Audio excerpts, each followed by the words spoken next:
Clip number 522۔ اس clip میں انشاءاللہ آپ قرآن پاک کی سورہ ہود کی آیت نمبر 32 سے لے کر 34 تک کی تلاوت، ترجمہ اور تفسیر قرآن صراط الجنان سماعت فرمائیں گے۔ بسم اللہ الرحمن الرحیم۔ ترجمہ، اللہ کے نام سے شروع جو نہایت مہربان رحمت والا ہے۔ قالوا یا نوح قد جادلتنا فأکثرت جدالنا فأتنا بما تعدنا إن كنت من الصادقین۔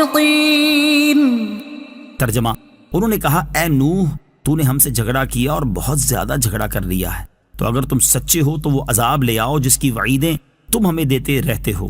قالوا یا نوح، انہوں نے کہا اے نوح۔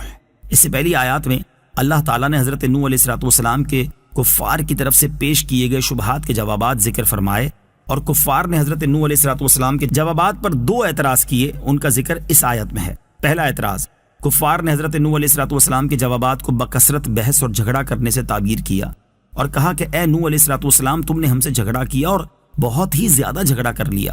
یہ اس بات کی دلیل ہے کہ حضرت نوح علیہ السلام نے کفار کے ساتھ بہت زیادہ بحث فرمائی تھی، اور آپ علیہ السلام کی بحث اللہ تعالیٰ کی وحدانیت، اپنی نبوت اور آخرت کو ثابت کرنے کے لیے تھی۔ اس سے معلوم ہوا کہ حق کو ثابت کرنے کے لیے دلائل پیش کرنا اور شبہات کا ازالہ کرنا انبیاء کرام علیہ السلام کی سنت ہے، جبکہ دلائل کے مقابلے میں اپنے آباء و اجداد کی اندھی تقلید کرنا، جہالت اور گمراہی پر اصرار کرنا کفار کا طریقہ ہے۔ دوسرا اعتراض، حضرت نوح علیہ السلام نے کفار کو جس عذاب کی وعید سنائی تھی، انہوں نے حضرت نوح علیہ السلام سے اس عذاب کے جلدی نازل ہونے کا مطالبہ کیا اور کہا اگر تم سچے ہو تو اب وہ عذاب لے آؤ جس کی وعیدیں تم ہمیں دیتے رہتے ہو۔ حضرت نوح علیہ السلام کی طرف سے کفار کے ان اعتراضات کا جواب اگلی آیت میں مذکور ہے۔ قال انما یأتیکم به اللہ ان شاء وما انتم بمعجزین۔ ترجمہ، نوح نے فرمایا وہ عذاب تمہارے اوپر اللہ ہی لائے گا اگر وہ چاہے گا، اور تم اللہ کو عاجز نہیں کر سکو گے۔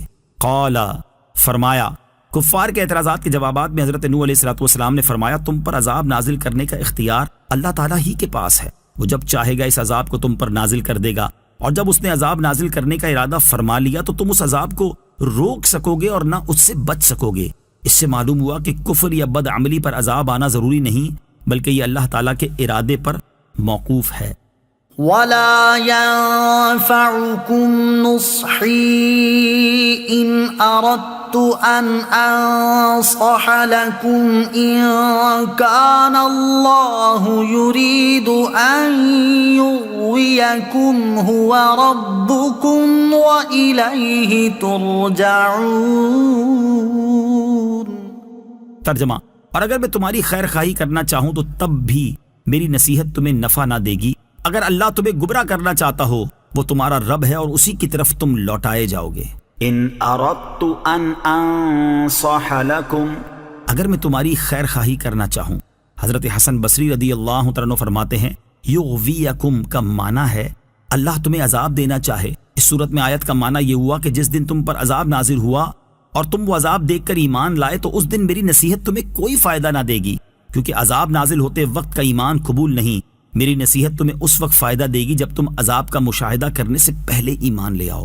دوسرا معنی مشیت الہی کے اعتبار سے بھی ہو سکتا ہے جو آیت کے الفاظ سے ظاہر ہے، هو ربکم وإلیہ ترجعون، وہ تمہارا رب ہے اور اسی کی طرف تم لوٹائے جاؤ گے۔